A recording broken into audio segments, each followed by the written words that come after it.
Assalamu alaikum warahmatullahi wabarakatuh. Hello my dear students. I hope you're always healthy and safe. Today we're finishing the last lesson in the book, lesson 4e.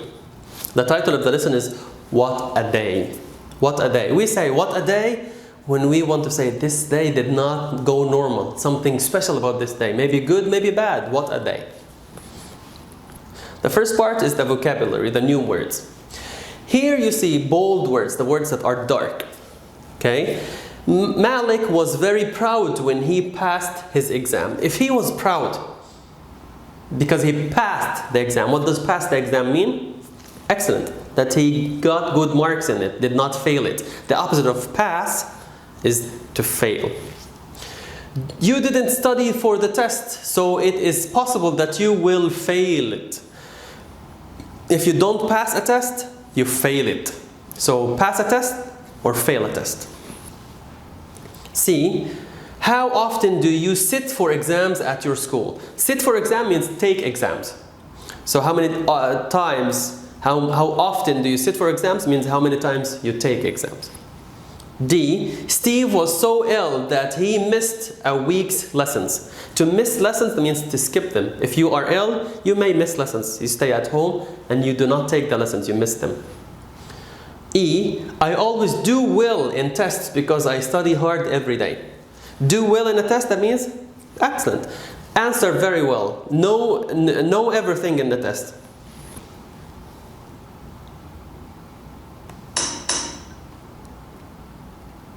Now, someone writing in his diary. Diary means a book that you write your own daily life. You write the things that happened in your day. This student said, "Dear diary," he's writing it in the diary, "I am not normally absent-minded. I don't really forget things like this. I don't always lose the chance to know things or not know what's happening. So what happened today is something I will definitely never forget. What happened today, I cannot forget. It's something I will remember for a long time.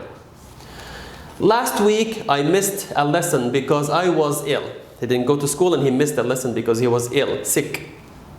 "So the next day, my teacher informed me about a test we had to take on Sunday." So he skipped school one day because he was ill. And when he came back to school, it was Thursday, the teacher told him, "We have a test on Sunday." So he went home to study, which was on a novel. I generally consider myself a good student, and in most cases, I do very well in tests. He's always good. He always studies and he does a good job in tests. He does well. This time they were taking a test in a novel. A novel means a long story, a very long story. "I had no reason to believe that this time would be different." So this time he thought he will do good just like every time. He will do very well like every time, and he should not be afraid or worried. "I studied hard all weekend. So when Sunday morning came, I felt confident as well as pleased with myself." He studied very hard over the weekend. So Sunday morning he went confident and pleased, happy about himself. He thinks he's going to get good grades.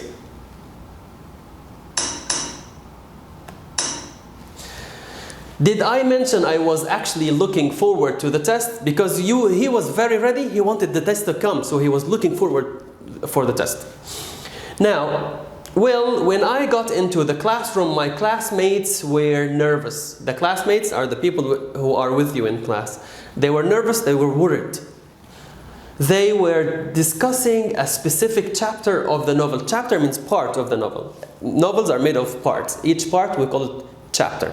They were discussing one chapter of the novel that wasn't easy for them,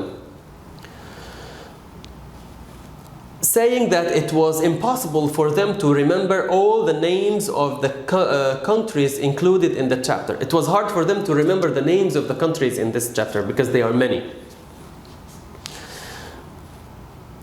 "But what did they mean? Why they are talking about countries? I don't understand. I studied the novel and I did not see any countries." The novel was about a teacher who stayed in one place his entire life. The novel I studied was about a teacher who stayed in one place for his whole life, entire life. "I soon realized what had happened. The novel I spent all weekend reading was not the right novel The teacher told him about a different novel when he was absent, when he skipped school, when he was ill. So he studied the wrong novel. He studied a novel that is not in the test. Naturally, I failed the test. For someone who did not study, what would happen? He would fail the test. So much effort for the wrong book. He worked very hard, but for the wrong book. Incredible, right? Yes, this is incredible. It cannot be believed.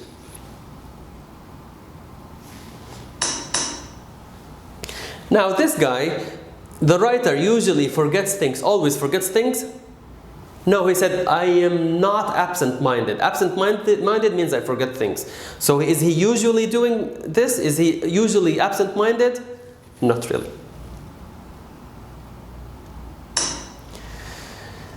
Number 2, the writer missed a lesson and didn't know they had a test at school. He missed a lesson, yes, but he knew there was a test. The teacher told him. So he missed a lesson, but he knew there was a test. So this is false. 3, the writer studied on the days before the test. Yes, for the weekend he studied very well. So this is true. Number 4, the other students were confident on the day of the test. The other students, the classmates, were confident on the test day. No, they were nervous. It was hard for them to study all the countries. Number 5, the writer realized that he was going to fail the test. He knew that he's going to fail this test.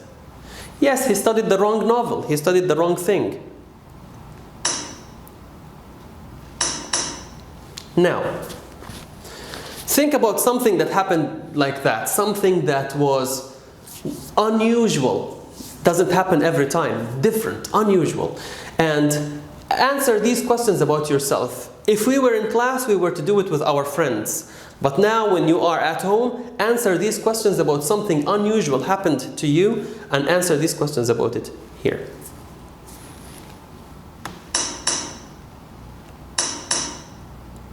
When you finish answering this and writing the notes about your incredible thing, something that is unusual, you can prepare your plan for writing. Once we finish this, we should be ready to write a paragraph about it.